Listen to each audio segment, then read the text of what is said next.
So as I said before, the first part of the morning of the day, it was really a huge focus on the culture of Generation Z and a little bit of the culture in general, and how we can engage that culture and what we can do to try to bring Jesus to it, and very important stuff. This next one, though, is going to be very practical, and we're going to talk about ways to foster authentic, there's that fun buzzword again, communities in our parishes.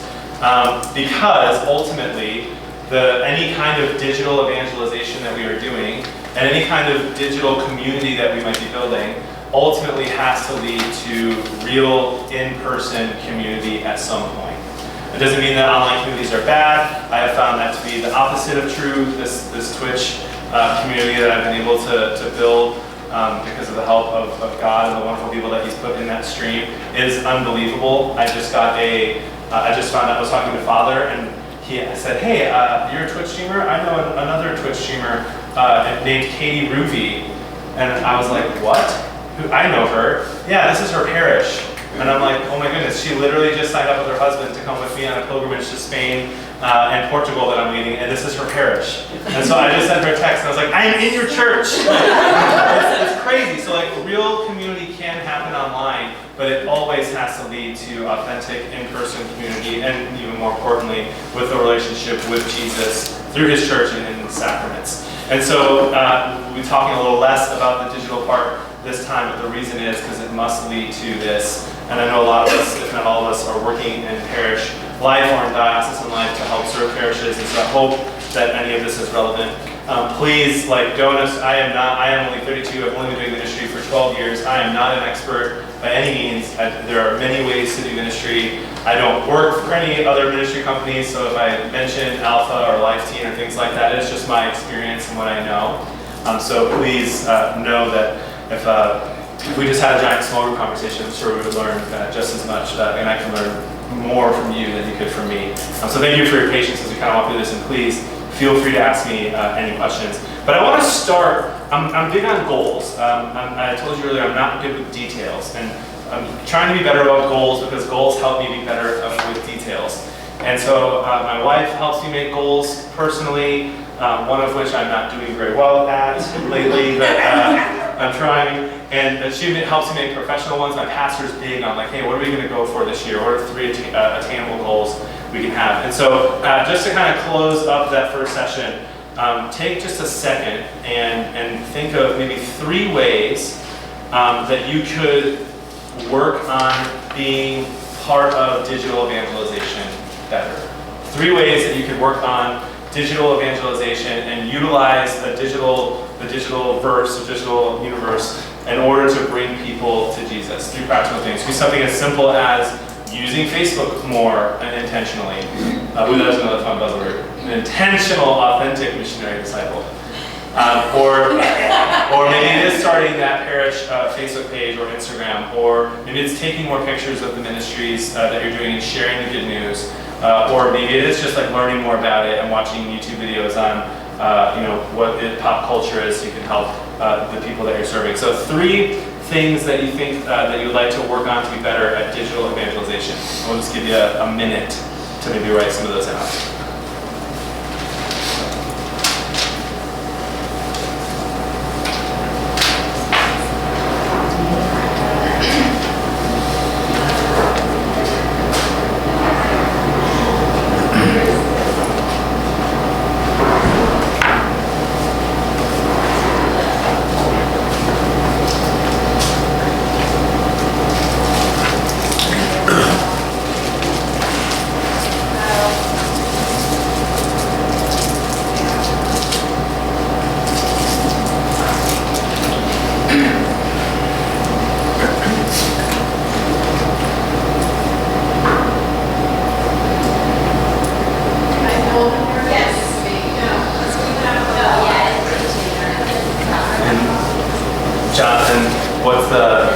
Since you started a little early, what time do you want me to go till? Let's make sure I'm not over. 2:15.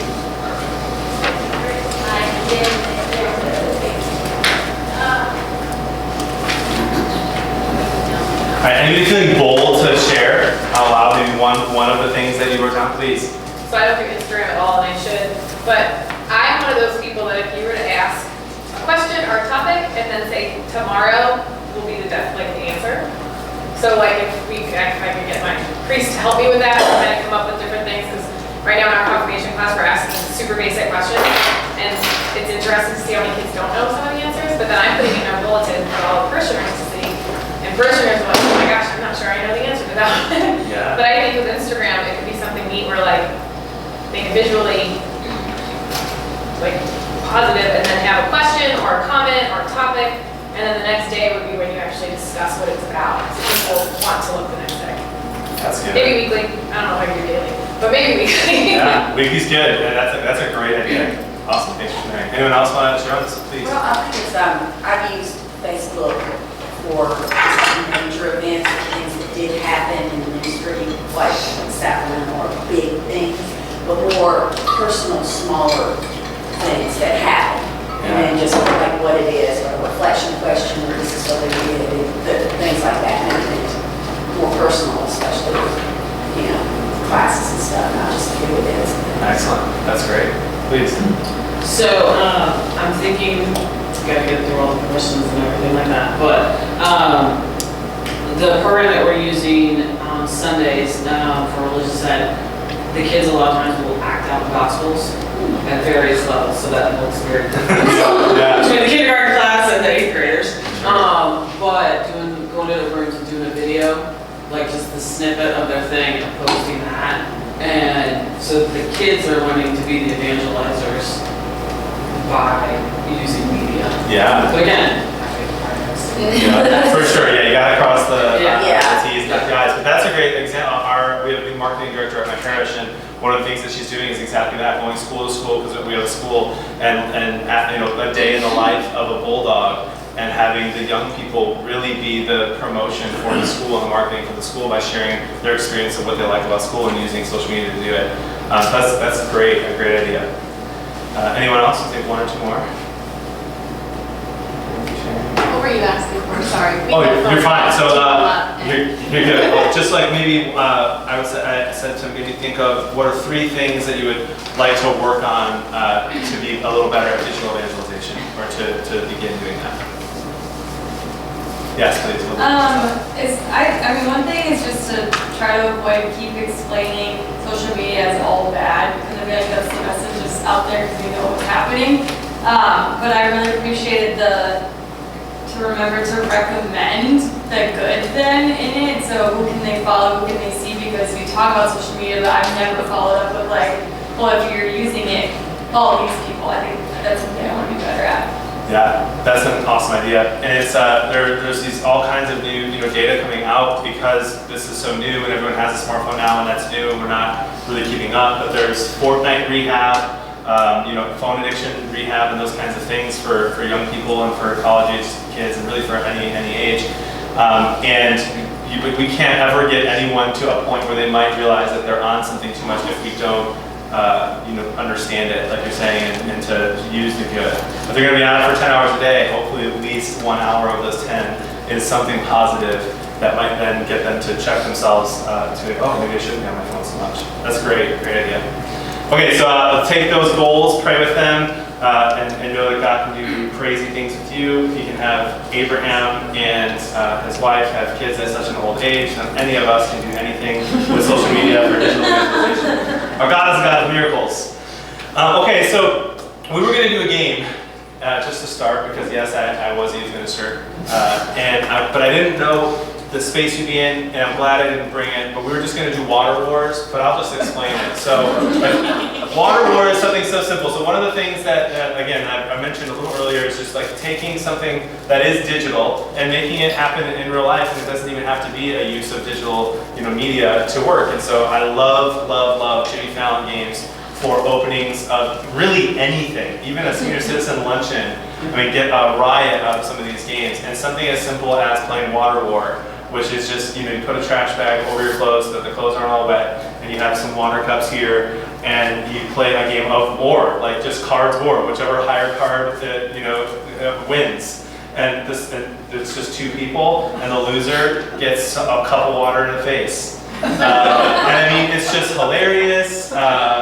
maybe recommend doing, I guess, with like super little kids, but middle school, high school, and up. It's a super fun way to start the day that oftentimes engages young people more than like almost anything else we would do to try to engage them. Because it's like, oh, this is different. Like, you can have fun in church and still have adoration and still have a relationship with God and read the Bible.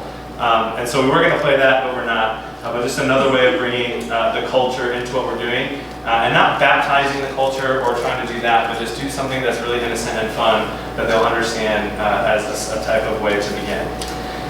So I want to tell this story because I think it sets up the rest of what we're going to talk about the rest of this afternoon really well. When I was living in Wisconsin, I had just married my wife. We had been married for a year. Tyler, who is Ninja, was streaming a lot, but he was full-time, but it wasn't like this crazy job like it is now where he wasn't famous. But he still was doing it all the time, and it was hard to see him.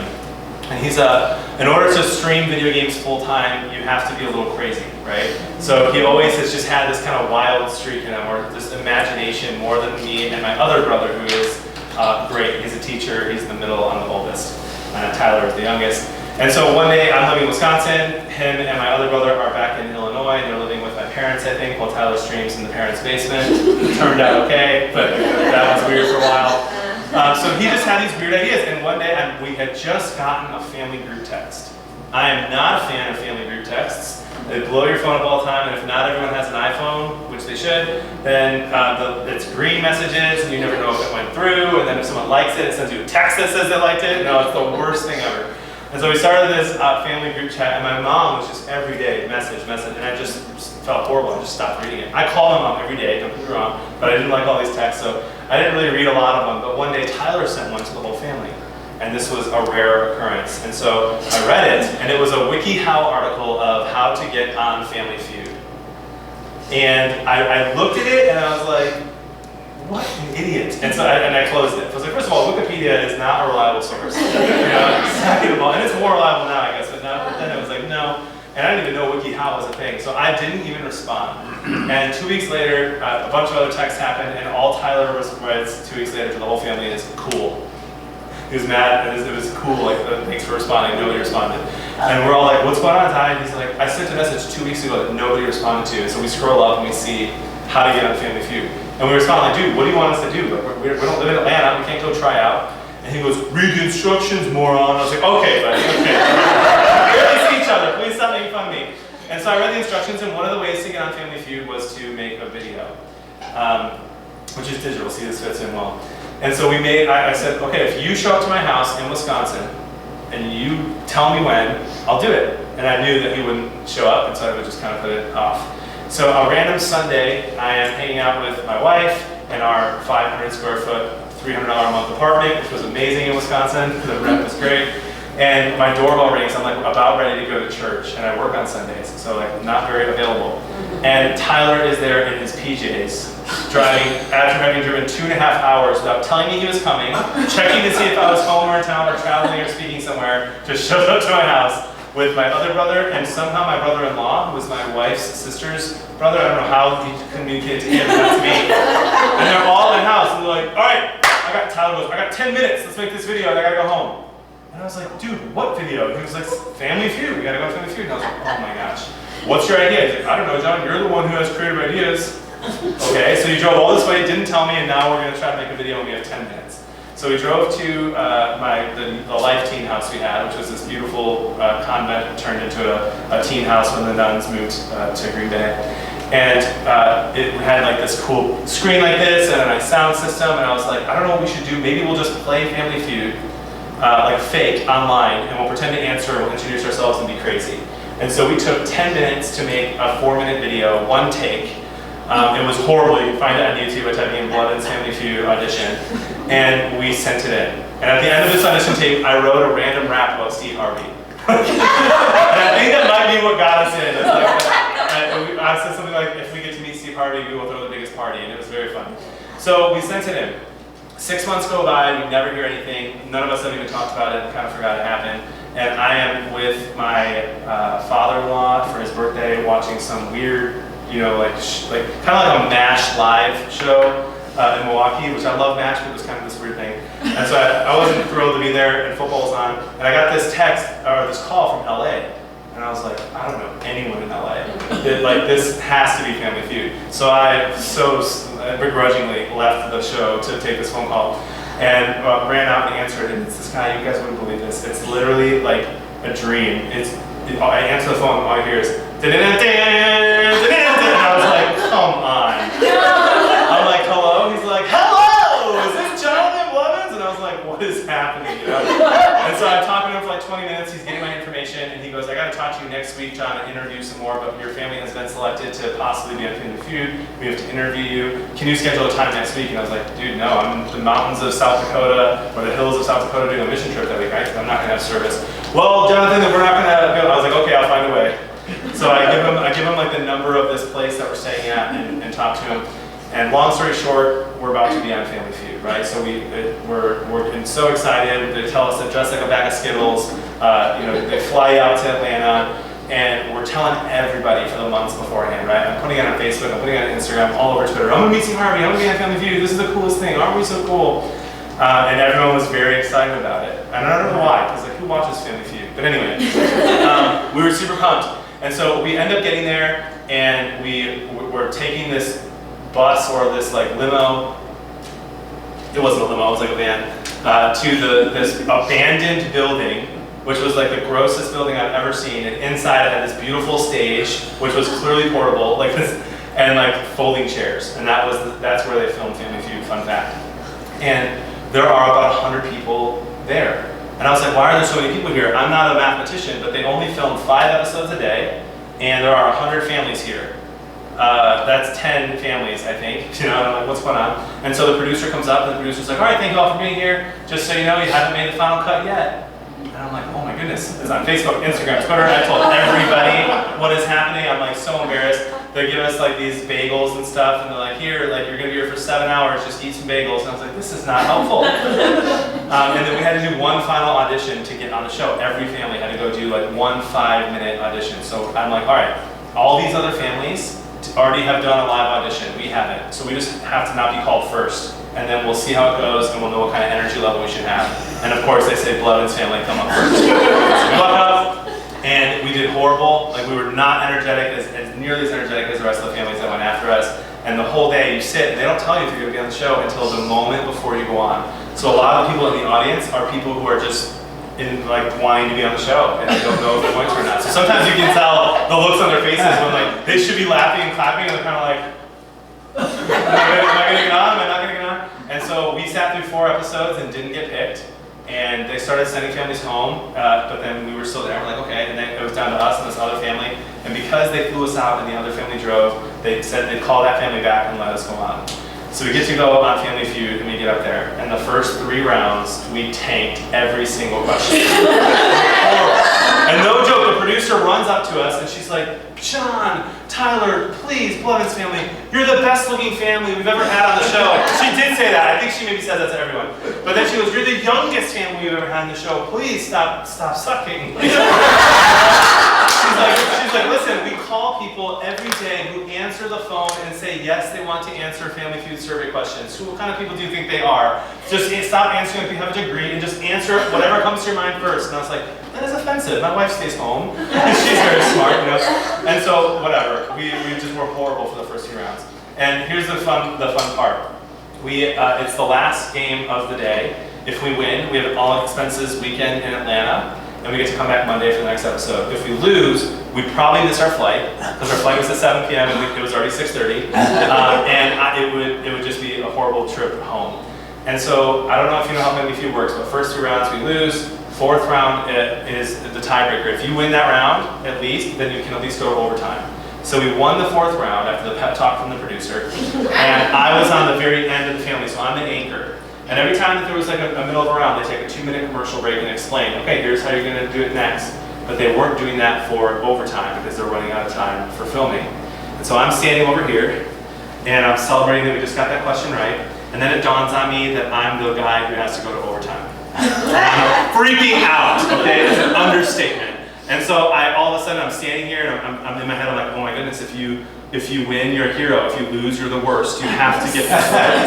And so then all of a sudden the crowd's laughing, and I'm like, why is the the crowd laughing. So I look over and they're pointing at me and laughing, and I was like, what's going on? Why are they laughing?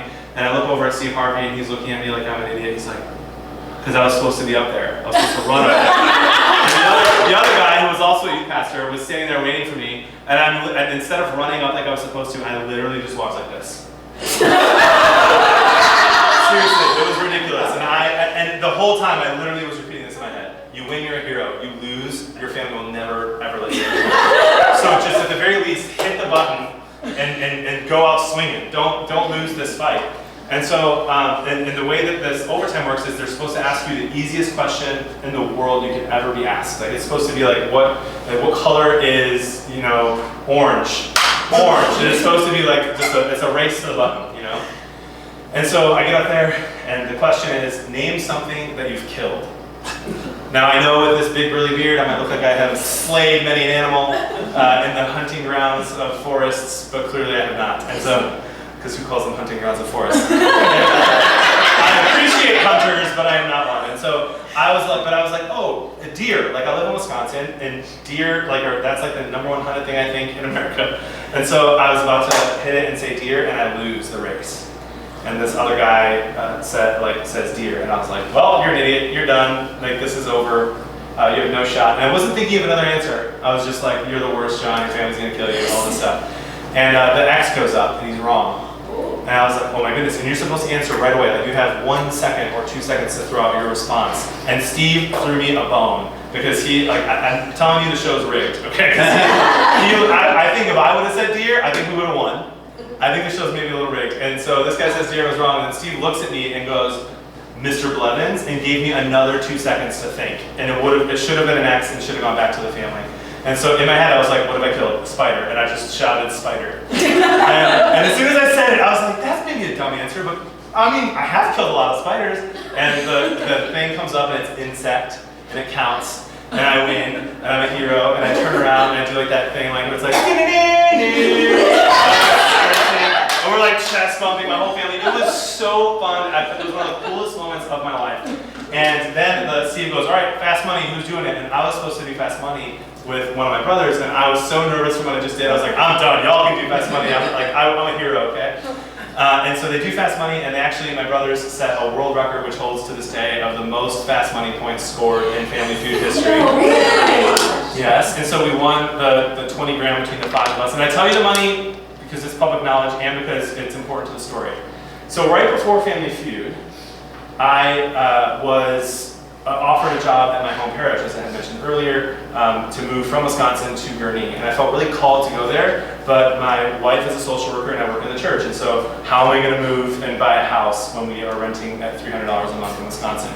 And so we prayed a lot, and we're like, Lord, if you want us there, help us find a way. If we have to live with a family for a while we save up for a house, let me know. And this was kind of my prayer. And I was about to say no to the job, but I was like, well, let's just see how Family Feud shakes out, And so we go on Family Feud, and we win, and I'm this hero, and the whole weekend, like, my brothers are across the bars we were hanging out at, and they're just like, Spider! It was like such a cool thing. And I'm a hero, and I have pictures of Steve Harvey and all these photos that were going viral on all these social media, and I'm like, oh, life is good. I'm doing ministry, I'm at Mass every Sunday, all this stuff, right? And so I'm flying home, and as I'm flying home, I'm like sharing with my wife how excited I am that we can probably take this job now, because on Monday we won 3 more episodes and 2 more Fast Monies. Wow. And so we were able to split a good amount, and ours we were going to be able to put as a down payment on the house, just all of it, just down payment on the house, and we could take this job. And so everything's going right, and I look at her and we're so excited, and we're pregnant, and with our first kid, and life is perfect, right? And I'm flying home, and I feel completely empty. And I'll never forget this feeling. I've never felt maybe so empty in my life. And I'm like, okay, what is going on? Why am I feeling empty? All this stuff is happening. And I started going through like the last few months when we knew we were going to be on the show up until it happened. And I started thinking like, oh man, I've been on social media way more than usual. I've been watching Family Feud like crazy, trying to prepare and get better. I've been only really talking about Family Feud in ministry, like talking about Jesus, of course, but like it was the beginning and end of every conversation with anyone we were hanging out with. And I hadn't been praying, and I had not been with my community at St. Francis at the church I was at, and praying with that community the way that I had the year prior. And it just hit me like a ton of bricks. Like, you have not been praying. Nothing on this earth can satisfy you except for me, is what God is saying to me. And I almost just like broke down. So I was like, here I am working in the church. I have 8 years. It's not like it was my first few years. I have 7 years of experience. I know how it works. I know we have to take care of ourselves. I know we have to pray. I know these things. But I haven't been engaging with this community. I've really only been engaging in an online community, and not a great one at that, because it was just social media and not really, any kind of prayer requests or anything happening. I was caring way more about my social media clicks than I was about my relationship with God or the community that He put me in order to help me grow and to help the whole entire community grow. And that has been a huge wake-up call, because it wasn't just that I wasn't praying enough, it was also that I was not in the community that I was supposed to be in and living out that radical discipleship like we are called to do. And so that is why I want to talk so much for the rest of this afternoon about community and the importance of community at all ages in our parish. Because even as someone who knows it the way you all know it, that we have to have community, we have to pray together, we have to have good ways for people to encounter Jesus and move along into a relationship with Him and others and get into discipleship, into service, and to ultimately missionary discipleship. The community plays a huge role in that. And so I'm very blessed to be able to do this often and travel and share my experience and counsel parishes on how to do this. And the thing I see most often when I go parish to parish is a lack of community within the programs themselves. And so a lot of times, a friend of mine, Deacon Keith Strom, is famous for saying, don't mistake movement for mission. Don't mistake movement for mission. I'm at St. James, which I'll talk a lot about coming up over this next hour, and we have a lot of movement, and there's a lot of mission too, but I've never been to a church that has so much movement as this one at St. James. There's a group for everyone, there's service projects all the time, there's just incredible groups, but there's tons of movement, and one of the things we're doing now is looking into all of these ministries, all of these programs, if you will, and discerning and praying and meeting with the leaders on, is this just movement or is it actually mission? And so that ability to foster community is missing in a lot of different parishes. And again, this is the end goal, right, of any digital evangelization. So again, that's kind of why this is relevant. One of the things I mentioned is my Twitch community, which I really do now not make fun of my brother anymore for calling his Twitch community a community, but it can't end there. I tell that to my Twitch people all the time. Like, you watching me stream on Sunday night after I'm working for 8 hours doing actual ministry and going to Mass does not count as your Mass. Does not count as your Sunday service or your your obligation. You have to go join. You learning from me and asking me questions, not you, the Twitch community, and getting actual Catholic answers in theology does not count for your formation. It can be part of your formation, but if you want to join the church, go through RCIA and join your local church and find people who live near you who you can live in community with. So while Twitch community and online communities can be good, it cannot end there. It has to go into real community. And so what I'm going to do, and again, interrupt me anytime, tell me I'm wrong, that's fine. Everything I'm saying is not the gospel truth. There's so many ways to do ministry, as you know. But here's what I've seen work, and here's some of the things that we're going to be doing at St. James as well. So we're just going to go through kind of the different age groups, if that's okay. So we're going to start with 1 through 5, grades 1 through 5, okay? Or as I like to say, pre-K 4 through 5, if you can. And that is like, we have RCL Benzinger is here. There's so many good religious education programs out there like this one. But RCL, of course, very good. You know that. But and as RCL will say, as Loyola Press will say, as all of these ministries and these programs will say, we have to help make disciples with grades 1 through 5, and the way to do that is by helping the parents remember that they are the primary catechists of their children, right?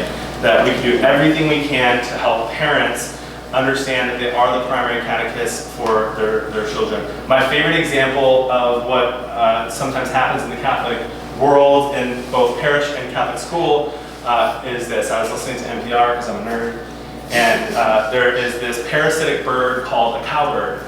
And I just learned this recently. I know under this cowbird, what they'll do is they will lay their eggs in other birds' nests, smaller birds' nests, and then abandon the eggs and abandon the babies. And then the smaller birds will catch the eggs because they don't know any better. And then the cowbirds will eat the other baby birds and take over.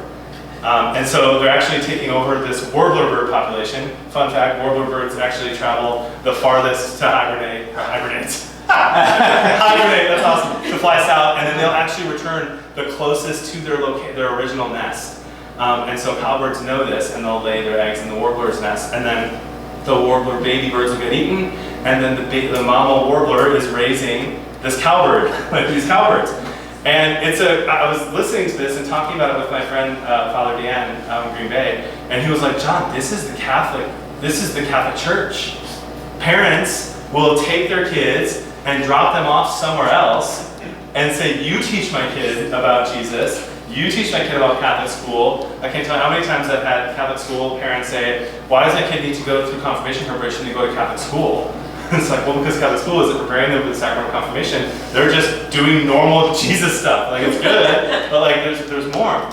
And not in a way that's like a carrot on a stick, but in an inspiring way. And so how can we make it so, because here's the thing, right? Parents are not our enemies. We know this, I hope. They are our greatest asset. They love their kids. If they didn't love their kids, they wouldn't sign them up for RD. They wouldn't drive them 10 hours to soccer tournaments when they're 10 years old. I'm not doing that with my kids.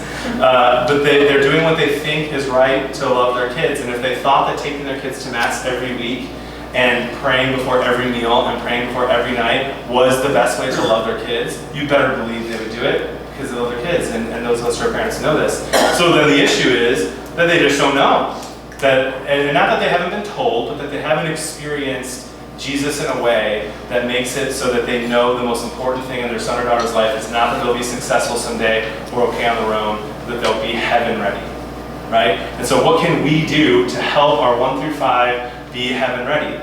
And part of it is, I think, making sure parents understand the primary catechist, but also trying to evangelize our parents. And a couple just quick ideas of things that we're doing at St. James in order to create community among the parents. And social media plays a big part of it. Like having them, the parents love to see their kids doing stuff. They love to see their kids on the sports team, the photos on Facebook. They love to see the school pictures. They love to see I had my first experience recently of my son singing in the choir, my PK4 son singing in the choir, and he doesn't even know the song, and I'm sitting there just like, oh my gosh, look at him, he's so cute. Like, it's just the greatest thing ever. And so we can do that as well. We can share things on social media of our 1 through 5 program so parents can see it, and then they'll start to check Facebook more, and then maybe they'll start coming to the things we offer for families at the same time. One thing we're doing at St. James right now is family faith nights. So we'll have our regular 1 through 5 program happening with great catechists, and we can always evangelize our catechists too and give them the tools to do well. But these family faith nights, parents are required, but invited to come. And they'll show up and like putting on something that is well done, where Jesus is the focus, reproposing the gospel, the charisma in a brand new way for them, and inviting them into something more. And we're doing these like 8 times now this year, 8 family nights. And we're going from 2 this past year to 8. And it's really like introducing them to adoration.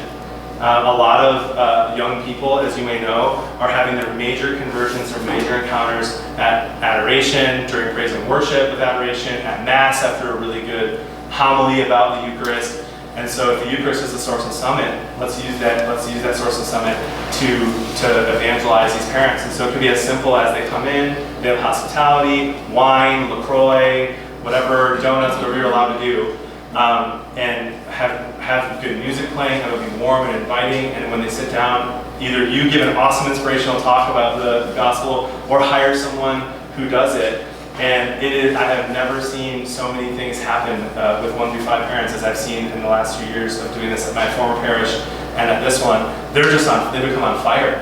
Though I can't tell you how many parents I see at Mass every week who will come out to me and say, how come no one ever told me that Jesus really is present in the Eucharist? And I'm like, what do you mean? Have you listened to any of the homilies? Well, no, they got 4 kids right next to them. It's hard to listen to the homilies. And so, and then having adoration, and how many parents that come up after that are like, what was that? And you explain it in a beautiful way, and they're like, can we do that more? Like, what, and it's like, actually, we do it every Thursday and every day. We have a 24-hour, adoration chapel. And so it's little things like that, where you're doing radical hospitality, inviting them, reproposing the charisma, and then inviting them into community. The schools are really good at this. My wife last night had a PK4 Moms Night Out on a Thursday. I was like, okay, good for you. And she went out, and all these moms go out. There's no reason why we couldn't, as a church, have a first grade Mom's Night Out, or a first grade dad's golf outing, or whatever dads do. And so these family faith nights can be a huge thing. Another thing is to rethink kind of how it is that we are teaching the young ones. So one thing that we will be considering for next year, in case anyone from the parish is watching this, that we'll be considering for next year is having parents come once a month, and maybe not having their kids come every week, but having the parents come once a month or twice a month and give them formation and materials to then teach their children what they learn so that they are the primary catechists. And that can be something that you can do both. So my coordinator of 1 through 5, who's a great guy, just hired a couple months ago. I met him on Catholic Twitter, fun fact. He's this go-getter, and I am a little bit maybe more of a go-getter, and he's more realistic. So I'm like, hey, next year, we're doing this. We're gonna talk to parents. Every single week, we're gonna teach the parents, we're gonna evangelize the parents, and then they're gonna go home, and the only thing we're gonna do with the kids when they come here is let them have a blast so they think church is fun, and they'll learn about Jesus, and they'll go to Mass every week. And he's like, or we do exactly what we're doing this year and add these things. And I'm like, okay, we can go slow. But it's a whole new way of thinking of how we're going to evangelize our young people by helping evangelize their parents. And so to kind of rethink any kind of ideas of what we can do with 1 through 5, and again, really focus on that community. I would say that a lot of the stereotypes that might be true, that Catholic school families maybe aren't always great at going to Mass every week, but man, do they hang out a lot, and do they have that community? And so there's no reason why a parish wouldn't be able to have that community with the young families and to help their kids and to help them to better love their kids or understand how much Jesus loves their kids. And we can definitely do that as well. And then we're also trying to reach out to the school parents and have them start coming to some of these family faith nights. So that's just an idea of something that could be very practical that we could do with 1 through 5. Comments, questions, concerns, affirmations? I always add that one at the end for a laugh, please. Just a comment to say that we have a number of parishes in our diocese that are moving towards a more family faith formation model. For what I know of this year, that are doing, some of them doing that exact kind of model where they're forming the parents and then having the parents go back and inform the kids. Yeah, and one of the cool things about that is not every resource or publishing company has that. However, it also, when you're doing this, it isn't that hard to adapt, right? You can look at the lessons, like using RCL as an example, you can look at the lessons there, find a way to teach that to the parents, give them the book that the catechist would have, and teach the kids. There's so many different ways to do it. Please. Sorry, just to interrupt or interject. We do have a family resource guide that'll take you through all our products that will develop family catechesis. Yeah. See, Just want to add that little plug. Thank you. I appreciate that because I think a lot of times we maybe hear of one way, or we think of like catechesis of the Good Shepherd, which can be a really cool kind of way to do Montessori style learning for kids. And we're like, well, that's the only way to do it, or the only one I've heard of is Ave Maria Press that does this, and so RCL is doing it. And so there's so many resources out there to help us to do this, to really focus on those parents and do some family catechesis. Next, I'd like to just talk about middle school. And again, I know a lot of you guys know this stuff, but I think I always go to things like this and when I'm sitting and I try to learn anything new that I can. So middle school, I would argue that middle school is the most important ministry in all of youth ministry. And I actually don't even think it's very close.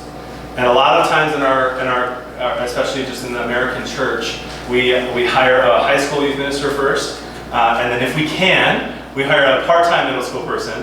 If we can, we hire a full-time, or we just say to the high school one, okay, you're both.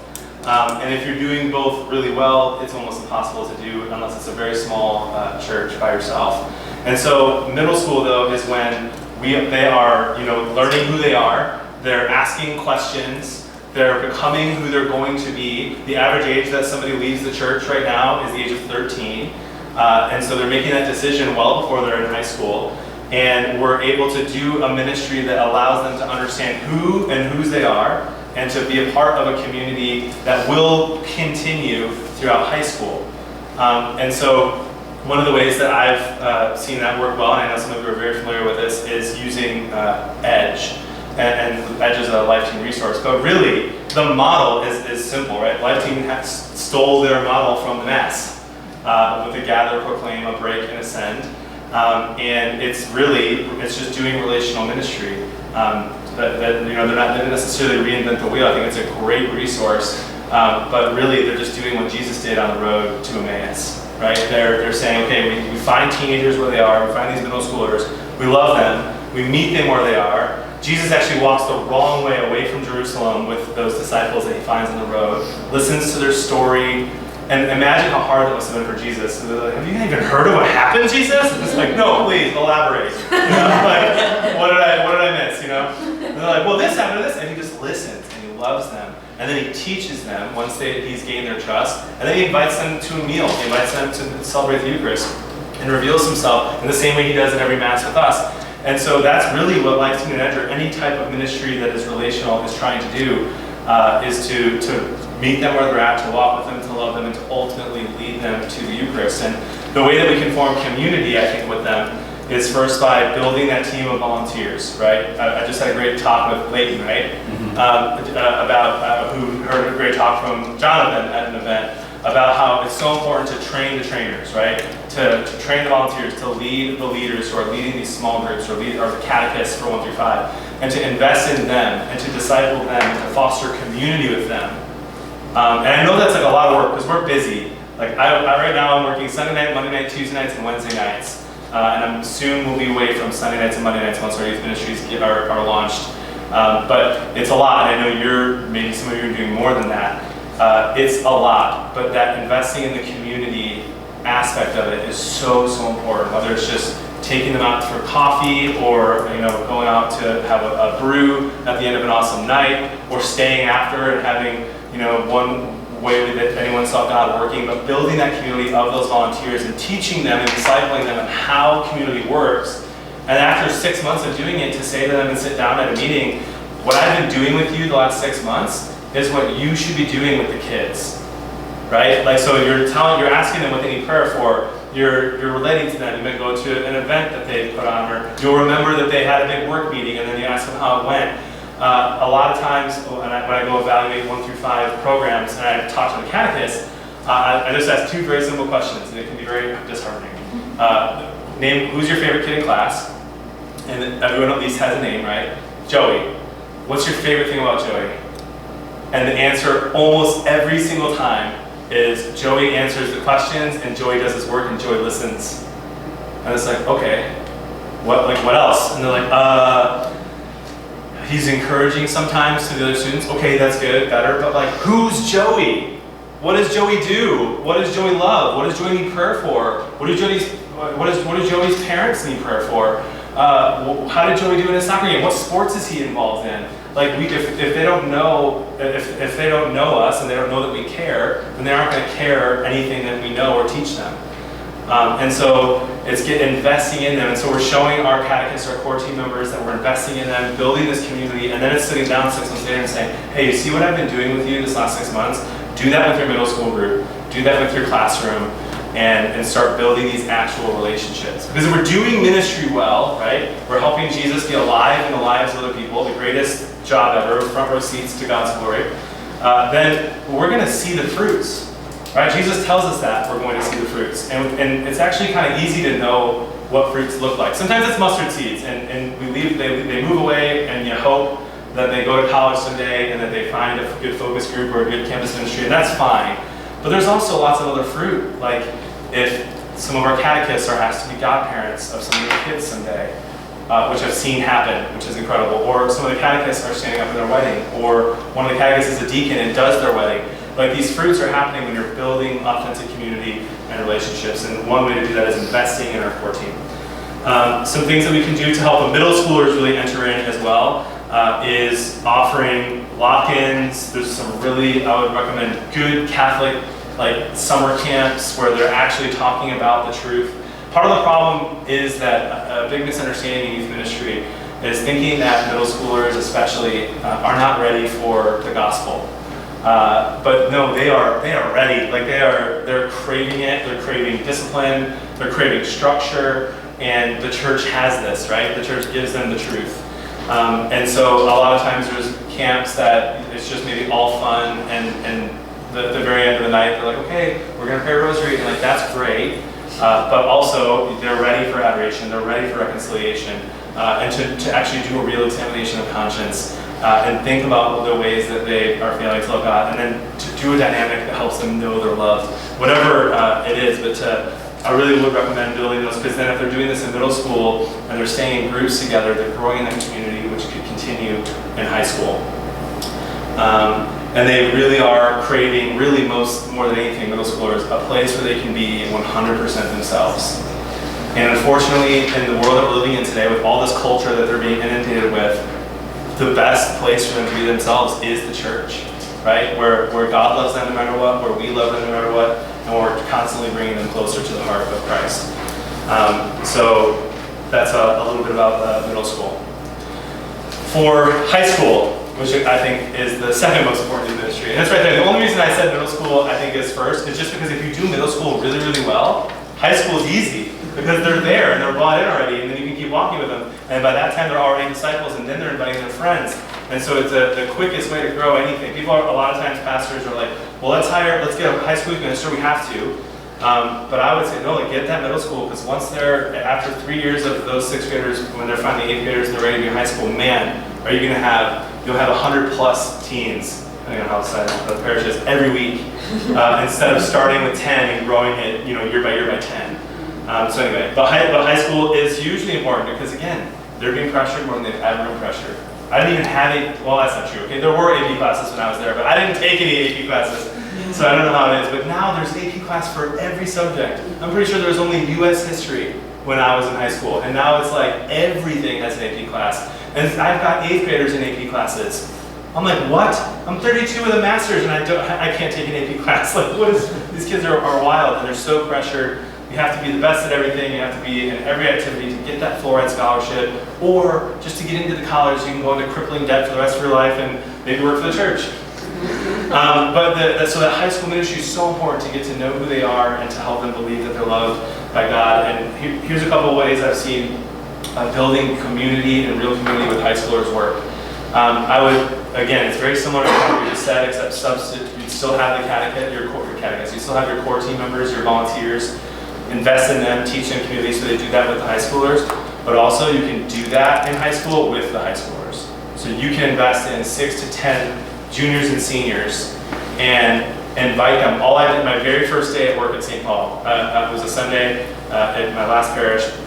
I went to a Sunday Mass, and I stood out in the back awkwardly, and I waited for what looked like high school aged people. And I actually kind of was looking to see if any of the high schoolers were actually praying during Mass.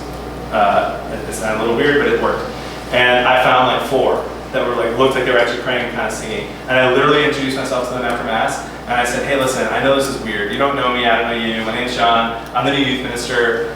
Listen, every day after school, I'm going to have donuts and coffee and LaCroix in the office if you and your friends want to ever come and talk about how you can help make a difference in the lives of your friends in this church.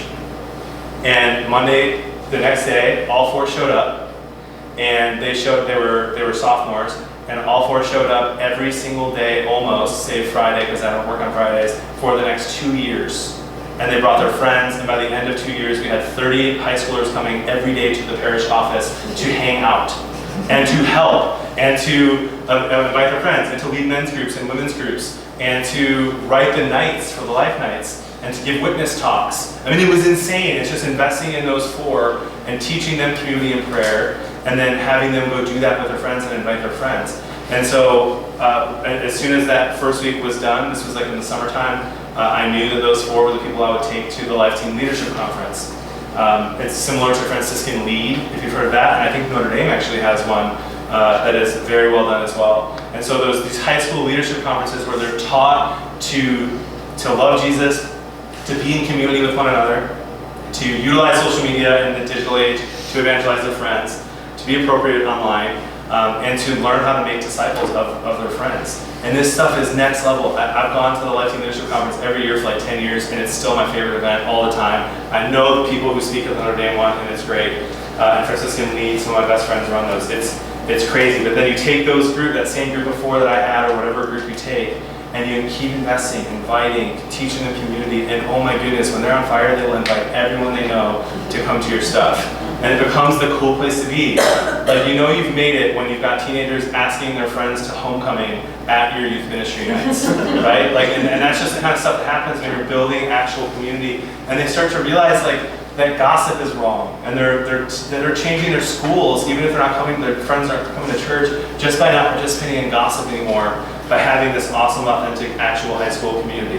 I don't know about you, but I have 0 friends. Now 0 friends. That's the end of the sentence. That's true. I don't know about you, but I have 0 friends from high school. In fact, I have 1 now that's a friendship rekindled. But I have 0 friends from high school, and I attribute that to not having holy friendships, really. Like, it's as simple as that. And because I do have a lot of other friends since I've left high school, but I do think that you can have lifelong friendships from high school if you have this authentic Catholic community. And then very, very good thing is to foster those men and women's groups led by, sure, a core team member, but having those witnesses given by juniors and seniors.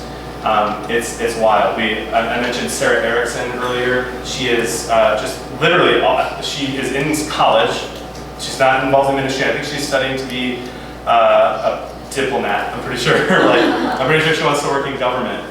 And that's who she is, and she writes for Blessed Is She sometimes. And I just mentioned her because she's very good at social media, and it turns out that Leighton was her youth minister in Arizona when he was out there, and knows her. And she leads these kinds of women's groups and led these kind of women's groups in college, did mission work with Life Team. And so when you teach them how to do that in high school, it really will bear fruit for the rest of their lives. Okay, would love to. Is this okay so far? Do I need to change directions and go back to the digital stuff? Okay, so community is the end goal, right? Jesus and community. So you want to go through young adults and adults. I hate the word young adult in the Catholic Church because they're so gray. We're like, all right, 18 to 36, great. You guys go hang out. What's the 18-year-old going to talk to the 36-year-old about? I'm like, oh man, I got to get home with my kids to bed. The 18-year-old's like, I got to go home, it's curfew. Like, anyway. So young adult and adult, I don't love the words, but it's a reality, right? There are people that we need to love and we need to have encounters and opportunities for. And so we'd love to share with you just a couple of things that I've seen really, really work. You've heard of Theology on Tap, I'm sure. But just that opportunity to foster community, to get people to come to something that they wouldn't normally maybe come to, a Jesus talk, because you're giving them free beer. And the free is important if you can.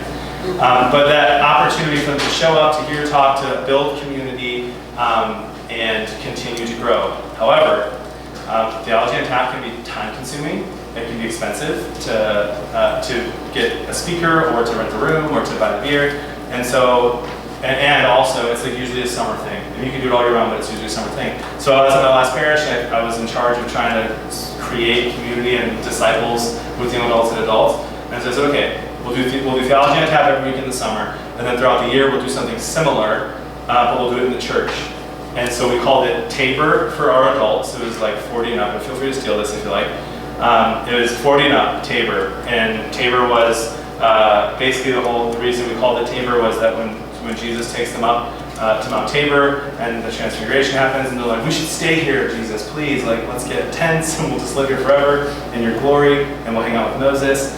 And it'll be really cool. And Jesus is like, no, like we're not done. We gotta go down. And so we called it Tabor because we wanted people to come, to learn, to have community, and then to learn to go share that and not just live for the Tuesday night that it happened. Like to keep living it out and to join small groups and that kind of thing. And we did the same thing with our young adults, and we called it CORE, C-O-R, Latin, just because we're passionate about Latin for young adults.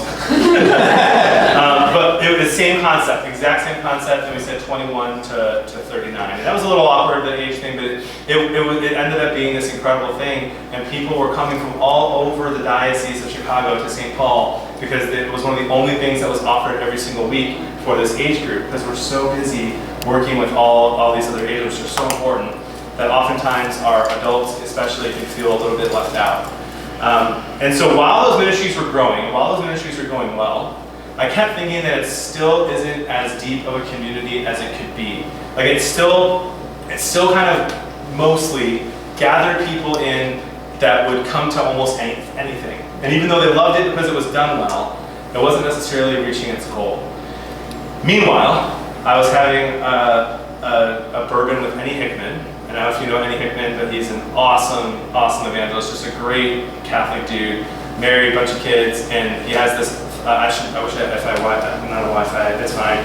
He has this ministry called like, my front porch ministry or something. Like I'll find it for you if you want it. But basically, 10 years ago, him and his wife decided that they would just have open house every Friday, hospitality like every Friday, meal for their neighbors. Basically, taking that call to actually love your neighbor seriously. And so we did an event together, and afterwards we were hanging out, and I remember him telling me that, and it just stuck with me. And 3 or 4 years later, I'm married, and I'm now living in Illinois at St. Paul. And my wife and I think we had 2 kids at the time, and and our kids were 2 and 1. And we had a 1,300 square foot house in Gurnee, so not a lot of room. And I said to her, like, we should love our neighbor better. Like we see there's homeless people right across the street. We live in Gurnee, that's a very nice area. But there's homeless people across the street. We should literally live a life that would invite people into our home and love them and feed them and serve them. Like, and when I told her, I thought she was going to be like, you're crazy and say no. And she did a little, but she was like, oh my gosh, I've been feeling that too. And so completely out of work, it was on my own time, we started hospitality night. And again, our idea was that every Thursday we would just have an open door. And I kind of assumed I wouldn't cook anything. I would just make like whatever we were going to eat. And then if people came through, we would just make more. Because I thought maybe it would just be a thing where if someone's having a bad day, they'll just show up. And so we had like 50 people at our first one, and I did not make enough food for 50 people. I had to run to the store, and I was like, I'm so sorry. Luckily, I had enough like beverages for everyone to be in a good mood. And I had to make this huge meal, and then it was like, is this next week? And I was like, yeah, it's every Thursday, open house, the hospitality, that's what we feel called to do. And it ended up growing, and there were times we had over 65, 70 people in our house. And here's all we did, there's no agenda. It was just hospitality, it was just open door, come as you are. Atheist, Catholic, seminarian, priest, bishop, biker, homeless person, whoever you are, our door is open, come in for a meal. And you wouldn't believe the amount of people and the kinds of people that were coming out. And we started to get intentional, and the only thing we did was a meal prayer. It was the only prayer we did. Otherwise, it was just a normal group of community building. And it was incredible to see God work. Seminarians would show up, and they'd show up in their regular clothes. And friends of mine that I hadn't seen in years would show up with their awesome, cool sleeve tattoos on their motorcycle with a way better beard than mine. And that guy would be swearing up a storm.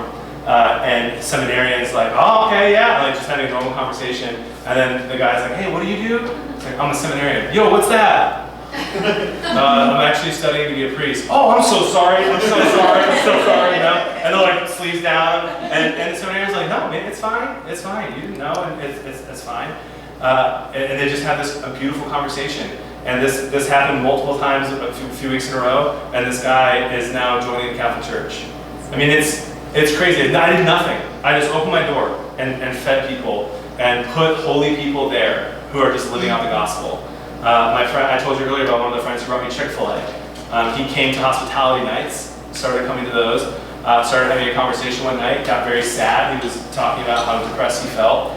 And I had a priest friend of mine there in his priest clothes, just hanging out. And he's like, hey, there's this thing we do called confession. And you're Catholic, right? So yeah, I've been in confession since I was in 2nd grade. He's like, and he actually, father looked at me and it kind of gave me a look like, are you okay with this? And I was like, yeah. I was like, there's 2 chairs over there if you want to go right now. And he went to confession for the first time since 2nd grade. He's a 29-year-old guy. I mean, it just happened. And I would argue that more ministry happened at our hospitality nights than at the core Tabor nights that we had, even though those were good. And it wasn't even part of my job. Part of me was like, I should talk to Father about getting this thing funded because we were dying and stretching to feed all these people. And we didn't want it to be a bring your own thing, and he does that, and I think that's great. But we kind of were like, no, we're gonna do this radical thing of we're gonna serve. And we did it for over a year, and it was incredible. We had a mom who's almost lost her son. And in fact, he has a million issues, and I couldn't even name them all. But he was basically in like a bubble for the first 6 months of his life. They couldn't move him. They had to keep him in this thing to take him to the hospital. And the very first place that he ever came that was outside of the hospital and their home was our house for hospitality night. And it was the coolest thing to watch this mom walk in terrified of her kid and like having something bad happen, and watching all these people just kind of make a path for her to go and sit and like cheer her on and clap for her. It's just crazy. And again, nothing we did except for try to foster authentic community that was reliable and that was present every single week. Now, like, it's not perfect because we ended up having some people show up that maybe they should not have been around kids, and I have 2 kids, and a lot of our friends are bringing kids, and so we had to make some amendments on how that worked. But God still completely rocked our worlds and the worlds of the community that it started to build. And it came at a perfect time because my wife was struggling with her friends being in Green Bay since we moved from the Manitowoc area, and some of her very best friends now are from there. But it wasn't a program. It wasn't digital, although we did promote it a lot on Facebook. It was just authentic, real community. There wasn't a catechism, and I love the catechism and use it all the time. It was just loving people, meeting where they are, and then pointing them where they could learn more and to be formed. So I highly recommend considering that, or maybe even talking to your pastor about making that a thing. I was just hired 6 months ago. I have 6 people on my team who are below the age of 31, and 1 person who is 55. She's our administrative assistant, and she's the rock and the glue that holds us all together. And so we've been getting a lot of questions, rightfully so, from some senior citizens in our parish who are like, is this the dream evangelization team for young people? Like, where is the stuff for us? And I was like, please don't think that. Like, no, we're here for everyone. We're called to serve everyone. In the same way that someone works with adults is called to serve teens, we were all called to serve everyone. And so we decided that we would do what's called a senior luncheon. And so just quarterly, middle of the day, which is a beautiful thing because it's not another night away from family, invite all the senior citizens in for a lunch. Fried chicken, it goes a long way. They're super thrilled that we have that every time. Mashed potatoes, green beans, coffee, water, and a speaker for 45 minutes about theology. What happens when I go to a lot of parishes, you ask what's going on for seniors, and they'll do things like this, and they'll have like end-of-life care talks, and life insurance talks, and planning your funeral talks. And it's like, okay, I get that those things are important. However, like, God's not done with you when you're a senior citizen. And so our associate pastor just gave this beautiful talk on the theology of aging last week. And it was unbelievable. He just kept talking about how a gift that the elderly are to the community, and inspire them, and went through a litany of people who were above the age of 70 in Scripture. And I had no idea how many there were until I listened to this talk. And inspired the crap out of these people who were more thankful than maybe any community so far that we've served in the parish. And they're like, okay, so quarterly this year, what about weekly next year? And I was like, okay, slow down. But like, why do they want it weekly? It's that community, right? That loneliness is not just something that young people are experiencing, it's something that everyone experiences. And so using digital evangelization and regular evangelization in our parishes to foster community is so huge, because ultimately, I think that is what is missing in our parishes. And it's a generalization because every parish is different, but a place where somebody goes and they feel like it's home. If your church is hard to invite someone to, that means it probably doesn't have great community building, right? Like, especially just look at middle schoolers, the best example. If you're doing middle school ministry really well, middle schoolers will invite their friends, and they won't even ask their friends if they're Catholic. They won't even tell their friends it's a Jesus thing. They're just like, you gotta come to Edge. And their friends are like, what's that? You just gotta come, dude, it's crazy. And they show up, and it's adoration night, and they're like, bro, this is weird, what is this? And then it's like, oh yeah, this is just one of those weird nights, just wait for next week. But like, it's, But it's crazy, like they'll just invite, and like that's a lot of times that's how you and I are. Jonathan asked that great question at the beginning of this entire day. What's one thing you recommend? Nobody had a hard time thinking of anything because we love sharing things we love. But it shouldn't be different with church. We should be able to say, oh, you should come to this church. You check it out. Come over to this place and see what we're doing, and not have it be weird, because it's so used to building community and knowing how to do it that everyone truly does feel welcome. And it's a thing that you can build. And I would say that the way that we do that is if we're living in community together as a staff. And if we're praying together as a staff, and if we're creating that culture where we understand that without prayer, anything we do is pointless, and we're praying for our priests and our pastors, and taking that intentional time every single week aside to put God at the center and to put Him in charge. And I know that a lot of us in this room, myself included, I don't put this on YouTube, myself included, don't have the authority to say we're going to pray as a staff every single week and do a holy half hour or a holy hour or a morning prayer every morning. But we can do it, and we can invite people to do it. And it makes all the difference in the world. All the difference in the world. We start, my evangelization team just decided we would start doing a weekly holy half hour just to start. Thursdays at 10 o'clock, we're in that chapel no matter what, praying for really ourselves and for all those that we're serving. And we started inviting staff members. And most of them don't come. But that led Father Matt, our pastor, to invite staff to morning prayer every morning at 9 a.m. And most of the staff is now going to morning prayer at 9 a.m. every single morning. And I would say 90% of the staff didn't even know what Liturgy of the Hours was, but they do now. And so it's as simple as maybe us starting it and kind of spreading that around, but building that community on the staff and with those people that we're serving with is the way that we model it for the rest of the parish and the people that we're ministering to and with. So those are, oh my goodness, you guys, this is funny. I just freaked a little Jonathan, and I'm good, I'm not gonna get thrown off. But I looked at this clock and it didn't automatically update, and I was like, I have another hour and 15 minutes? What am I gonna say? Oh my goodness. I was like, really unprepared, guys. Nice. No, it's okay, good. We're right on target. And so, yeah, that's what I would say. That huge focus on community. This all is stuff Jesus did. This is catechism stuff. This is Bible stuff. And it's stuff that I really believe that everyone in this room and people in our parishes can do. I really do think so.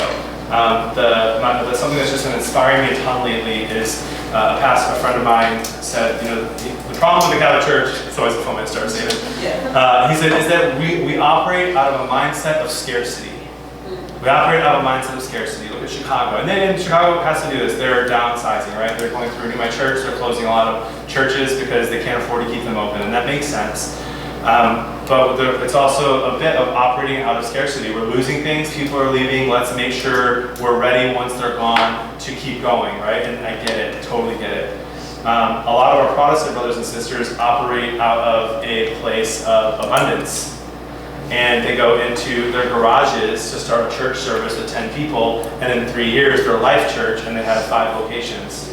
And so, and the difference, I mean, listen, we have all the tools. We have the sacraments. We have the Eucharist. We have the priesthood, this amazing gift of the laity. Like, we have everything that we need as Catholics to be the biggest church, the biggest evangelical church. I mean that in the word of evangelical, not, you know what I mean? And often we're just like, oh, we got it. How are we going to do it? I don't know if we have the money. And we got to operate out of a place of abundance and not a place of scarcity. And so the reason I bring this up, though, is because I'm very good at operating out of abundance at work. I'm not very good at operating out of abundance in my own personal life. So Father Dan brought this up to me, and this conversation, and I'm the one who told him about, hey, we got to operate out of abundance. And then he threw it back to me and was like, John, your fear of maybe not having the most successful evangelization thing at this parish, and maybe your kids won't go to school then, and your wife who stays home right now with the kids, which is a huge blessing, might have to go to work. That is operating out of scarcity.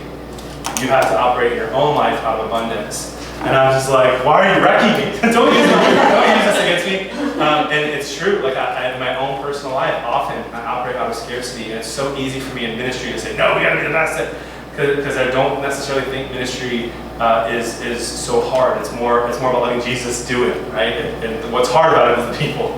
Ministry would be so easy if it wasn't for people, right?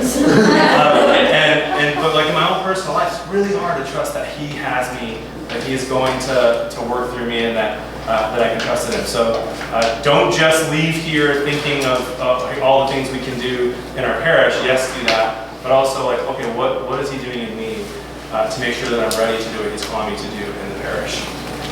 So that is what I have for now. But I have some questions. Well, I just want you to write them down. We don't have to have a discussion. But I wanted to take just a minute to think about this. The same kind of concept of the question I asked at the beginning of this is for some goals. What are some practical things that you can do to foster community in a new way in your parish? What are some practical things you can do to foster community in a new way in your parish?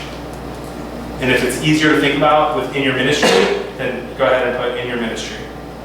Some practical things you can do to foster community in a new way in your parish or in your ministry.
We have just a few minutes. I do want to close in prayer. We do have some time for any questions anyone might have, or suggestions or thoughts at all. I'd be happy to take any of those. Anyone has any? Yes, please. I have a question, and maybe you guys know this. Have any of you done a podcast study? Kind of like a Bible study, but you do it on a podcast, where people listen to a certain podcast and you come and talk about it afterwards? Because personally, for me, I'm a very busy mom. So from being at church 6 to 7 days a week and then trying to have a home life, I don't have time to read any more than I already read for work. But every day I listen to 15 minutes of podcast and it adds up. I think it would be really neat. I just don't know how that would happen. I think a lot of people would take part in it, but I don't know. Even just, I think, because think about all the times you listen to a podcast and instantly like, ooh, I can talk about this with someone, but you're in the car or you're not thinking about it. Or, I don't know, I just thought that would be a neat thing to add for many different generations. Yeah, I think that's an awesome idea. And I think one way you could do that, if it didn't have to be in person, I got my wife 2 years ago a present. It was a Blessed She subscription, and I called all of her best friends' husbands and asked if they would buy their spouses one. And then they would have this Facebook group because they all live far away, and they would like pray together and have this community that they have since they're all kind of away from their best friends who were living the faith. And while it was a great idea, and I'm very proud of myself for that idea, it didn't take off. But that's only because they just were busy and forgot to be really intentional about it. And so I do think you can do it online in a Facebook chat. We also have these groups at St. James. I've never seen a community like this, and this is before my team's gotten there. They have a Moms Plus group every Friday that meets, and they go to the park and stuff, and they have Bible studies, and they do Alpha together. There's a Women of St. James ministry, which basically is a small group women's ministry, and the men as well. But they'll go to, the times are all over the place. Wednesday night, Friday morning, Saturday night, Saturday morning. And none of those times are great for me in my life. But I know that if I had a normal 9 to 5, that my wife would definitely be able to go to a lot of those things. And so I think you can do it that way as well. That's a great idea. It's kind of the same thing as like a book club with podcasts, which people love and are listening to on the go. Another suggestion, we've done a lot of online meetings, so like at specific times. So like it's great for me because I have 4 young kids at home, so I can be in my bed while they're sleeping or eating or whatever and doing an online study with people from all over the parish. But nobody has to leave, right? Like especially with moms, that's huge, right? Just being home. I also have a question. Please go ahead. Yeah, one thing I was thinking about in like these online communities in particular, like you're in, like doing all this evangelization work, and then let's say like my parish is always one I feel like I would love to invite people to, and it's going to be welcome in your community. But especially if I'm talking to somebody on the other side of the country, like I don't know if that parish is going to be welcoming or even alive, right? So like how do you get them to get to that community without knowing whether or not it's going to stick? Yeah, okay, so that's an amazing question because that's been one of the hardest things I've had to try to find out how to do. Because you're right, there's some of these people that are willing to talk to me about their faith online are people that some churches are not prepared to welcome. And the worst thing that can happen is they finally get the guts to walk into a church and the first thing they hear is what's wrong with them, rather than how God loves them and how to integrate their lives to be a disciple, right? It's still church teaching. It's just teaching them and loving them and walking with them. And so it's hard. I have two things. First is I do ask for the zip code and then look up the churches and try my best to see what if they look like they might be welcoming. That is very imperfect, right? You could have a parish website that's not been updated for 10 years and recommend that a team goes to here because there's Life Team, they haven't had Life Team in 10 years and who knows. But I have found that if the websites are updated and good, that's one way. But the second thing, which is not an answer to your question, but an idea that I'm trying to work on is this kind of digital evangelization sphere that really would be the entire country, and parishes could partner for free and basically like, so you know how Life Teen has like if you type a zip code in, it'll tell you where the nearest Life Teen parish is? That parishes could put all their ministries into one area, like with this one website that, let's say I create this website or whatever it is, that they would plug in their ministries and what they have for people so that people who are doing digital evangelization can point them to those places, right? So I have a lot of people who are in their mid-30s who come into the stream and who want to go to church for the first time. And so that I can't look if they have a Life Teen or an Edge, but I can look and see if they have a great young adult ministry or a young couples ministry or whatever it is. And I think that's something that might be coming in the next year or two. That every church really could benefit from, right? Because a lot of times people are Googling these questions and they're having a hard time calling or getting through the door. And so, yeah, not necessarily an answer, but great question. Because I think you kind of just affirmed that it's a need, for sure. I think, please. Going back to the Bible study, the Blessed sheet also does on Insta stories, and they save it on their IGTV. Right now they're doing a VBS for women, where they have it on live and they're studying certain books of the Bible, and then you can go back to it and rewatch it. It's just Jenna and Beth who are in charge of Blessed sheet. That's what they're doing right now. I think they just started Acts, but they did a gospel a couple months ago. So they kind of do one for a month and then they take a break and then they do another one. It's something that's easy to pop back up and then you can have a conversation about. That's incredible. They really are just doing next level stuff. And their stuff is beautiful, like, which is great in Catholic Church to see something that's like worth reading and beautiful looking at the same time. Good job, Blessed sheet. Anything else before we pray?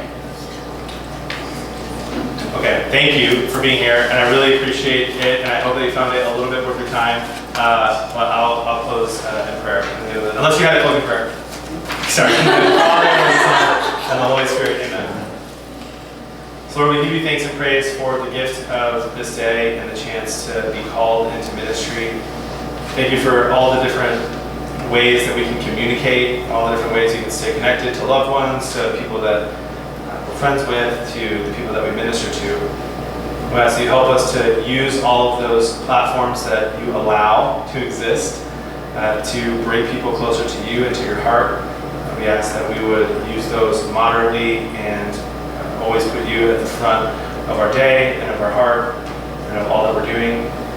We thank you for the gifts that you've given us to serve in this kingdom. Help us to believe in these gifts, to have renewal if renewal is what we need, to have rest if rest is what we need. We trust that you will give us everything we need to continue the mission that you've called us to. In a special way, we pray for all of the people here, all of their local churches, their communities that you've called them to serve in. We pray for an increase in authentic, on-purpose communities that really would rally around you and your word and the sacraments, and we would become missionary disciples, excited to share the faith with everyone that we meet, this true gift that you've given us. We ask that you bless all of our families, take away any stresses that we have, allow us to enjoy the time with our friends, with our families when we're not at work, and help us to always be who you're calling us to be. Amen. Father, the Son, and the Holy Spirit. Amen. Amen. Thank you guys. Thank you.